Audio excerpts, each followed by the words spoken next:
Hello, this is Forgeborn Hobbies. In this video, I'm going to show you how I paint my Death Guard Chaos Space Marines for Warhammer 40,000.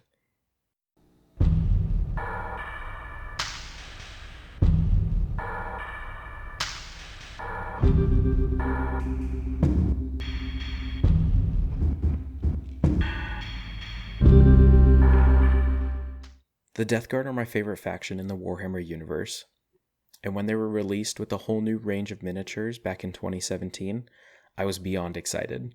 I picked up a massive collection of the new plastic stuff very quickly. So quickly, in fact, that I hadn't even decided how to paint them, and for the next 2 years, these models sat in a box because I just couldn't figure out how I wanted them to look. Nothing was really interesting enough or practical enough to paint over the entire army, and at the time, there just wasn't a lot of demand for Warhammer 40,000 in my area. So they sat on a shelf and waited. That is, until Citadel Contrast paint came along. The release of this new line of paints from Games Workshop in 2019 triggered something for me, and a color scheme clicked just from watching the previews of the new range online. A little bit of experimenting once I had them in my hand, and now you have the color scheme you see in front of you. I've painted a couple thousand points worth of Death Guard in this scheme now, and it holds up really well across different types of models, from the more organic zombies and poxwalkers, to power-armored Plague Marines and Terminators, and even up to the larger vehicles and tanks like the Plague Burst Crawler. Someday, I will have enough courage to paint the Mortarion model, but we're not quite there yet. In this video, I'm going to show you how I painted a Mephitic Blight Hauler, which is a medium-sized vehicle in the Death Guard armory that has a large flat surface and a lot of organic bits as well as mechanical bits, and really is big enough to see on camera. So basically, it's the best model I've got to show you how to do this that I haven't already painted. Anyways, here are the colors I use in this scheme. Yes, it is mostly contrast. If you're following this tutorial, you can use alternatives to contrast paint or just use regular versions of the colors, put them in the same spots, and do the layering and highlighting and shading. If you want to do that, it's up to you. If you do use contrast, though, there are 3 colors that you'll need in the traditional paints, and the brand doesn't really matter very much. These colors are pure white, pure black, and some sort of silver. For myself, I use Vallejo Model White, Citadel Abaddon Black, and Citadel Ironbreaker. But again, you could easily use whatever versions of those you prefer. If you don't want to watch this section over and over and over again to get all the colors down, don't worry. I'll put them down in the video description as well so that you can follow along. And I will also be describing them when I actually use them in that part of the video. And with that, let's go ahead and get painting. To prepare this Blight Hauler for painting, I cleaned and built the model and then put it on a base that matches the theme of the rest of the army. Next, I give the model a few even coats of primer. I use Vallejo Surface Primer White for this, but I'm waiting on some new brands of airbrushable primers to try out, just to see if there's something better out there. This primer layer needs to be even and it needs to cover everything on the model, all the nooks and crannies. So it took me 2 or 3 coats to get right on this. After the primer layer, I dry brushed on several thin coats of Vallejo Model Air White. This layer has to be perfect, and I can't stress that enough. It has to be perfect. The end result of the entire model will rely on how well this base layer was laid down. I honestly think I did 5 thin layers of this at least to make sure that I got it right. Later on, I'll be going back to fix things with white paint, which will be fine later on, as long as this base layer was done really well. This could take a few tries. It might take a while to let every layer dry, to make sure that you get even coverage. What's important is that this model is pure white before I move on to the next step. When the white is dry, the first thing to do is to mess it all up using silver.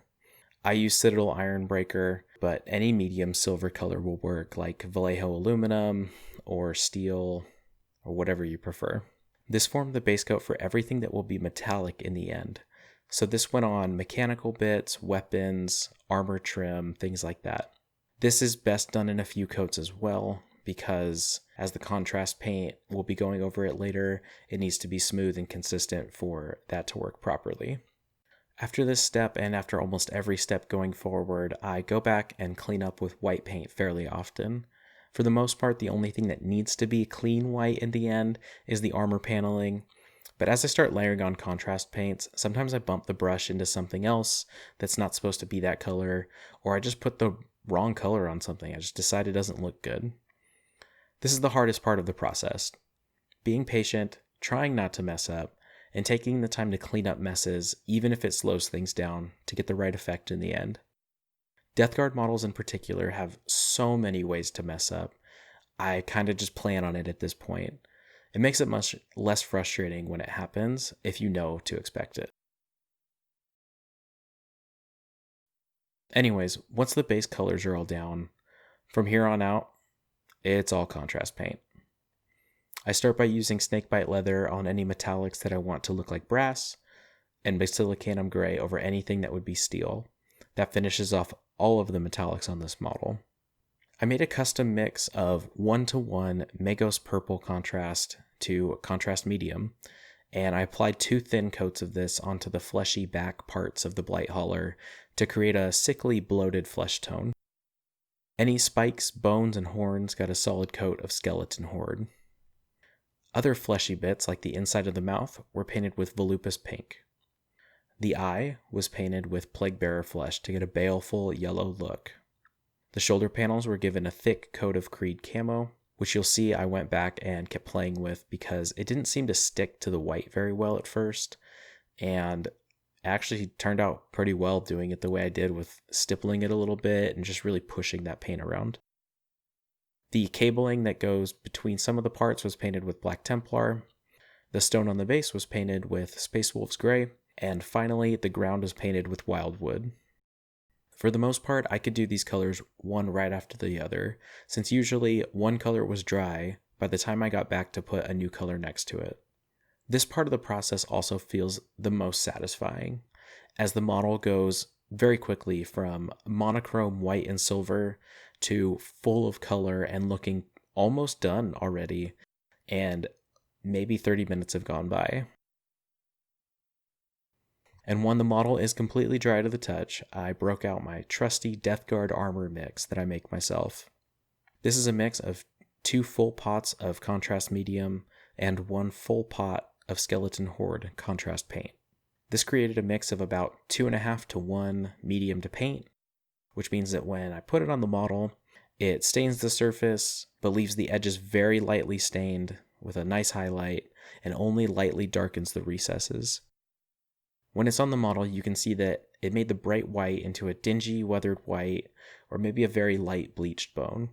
On the non-white colors, this mix also adds a warm tone, a little bit of grime, and just ties the whole model together visually. This really is a one-step finisher that is the key to the scheme's success. This paint takes a very long time to dry, which means that I get a lot of working time to move the color around, make sure it's not pooling too much, and just kind of get things right before leaving it for at least an hour in front of a fan to dry, which is significantly longer than if you don't thin it out. When it is dry enough to handle, paint the base rim black, make sure everything still looks good, and we're done. And there you have it, a great looking, easy way to paint up a Death Guard army.